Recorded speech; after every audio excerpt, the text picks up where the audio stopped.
help next generations to learn. So who we are and what we are doing. It is the last meeting in the... Levi, are you giving grade to me? The pink form is for grades. No, I'm just filling out the name. Oh, okay. I actually got scared. Okay, so it is meeting number 27 in the course CHEM767. By the end of the course, I was able to memorize these numbers. So it is advanced quantum theory. And in the future, this course will have a substantial coursework part. But as a pioneers, you have less tasks, and therefore we will do a special, shorter, but still very important last meeting. Students who participate in the course will summarize most important parts of the course. There were 5 chapters, and all attendees will have picked up 1 chapter by free will, and will present the best part of this chapter according to their understanding. Then we will, after each talk, we will go to discussion session, and you are encouraged to please your colleagues by torturing questions. So, what was the goal of the course? Why did we spend a lot of time, and you sacrificed more than needed time? The original course was 2 credit, and we placed as much effort as 4 credit course, which is very much appreciated. So you did 200% effort. This course goes out of box compared to regular introduction to quantum theory. In the regular introduction to quantum theory, one is looking only onto exactly solvable models, onto general principles and simple models that can be solved analytically forever. If we make our connection to real life, we immediately realize that not all models, not all processes, molecules, nanostructures that we need to apply quantum theory can be solved exactly. Therefore, our basic core of knowledge should be expanded into several directions.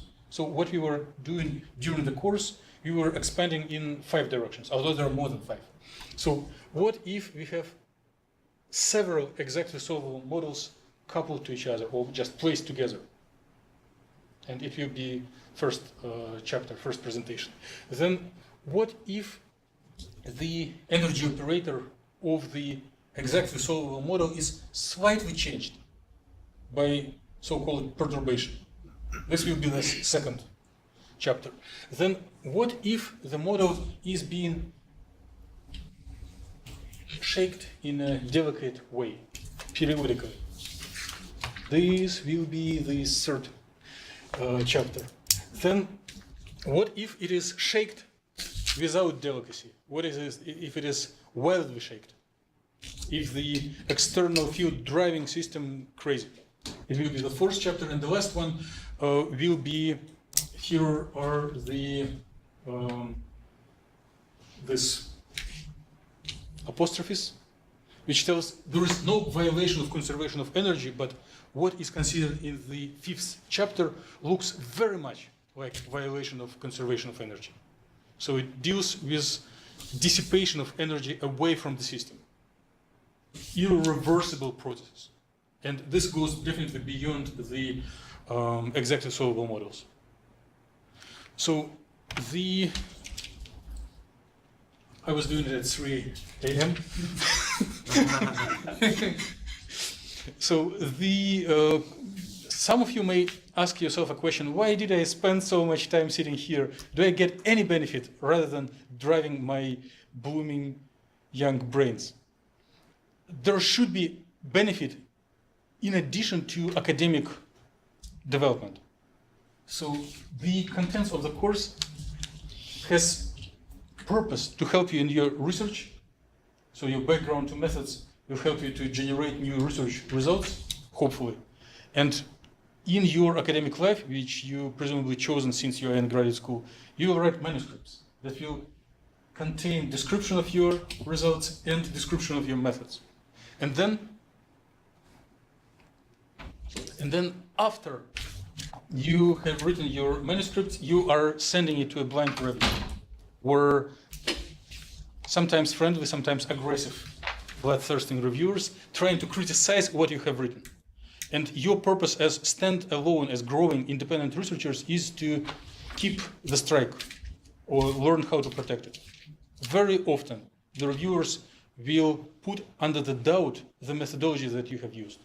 And you need to be able to deviate from linear protocol of data generation and tell what would happen if one used a little different method, or if you would change the protocol. So in order to refute the criticism of reviewers, you need to broaden your horizons and have a little idea about other methods, even if you do not directly use them. So here is the snapshot of the whole course. So each chapter was containing about 5-6 meetings plus students' presentations on applications. 5 chapters. And our last chapter is summary of all chapters. So when presenters are coming up, they will find their presentations uploaded to this station. You just find it, click on it to expand, and present here. So stay in this rectangle to be on the camera. And please do not be surprised if you find a little additions to your presentations. There will be a little addition of summary of all lectures included in the chapter that you are presenting, given a prompt to visitors what you can be asked, what you are expected to be educated about.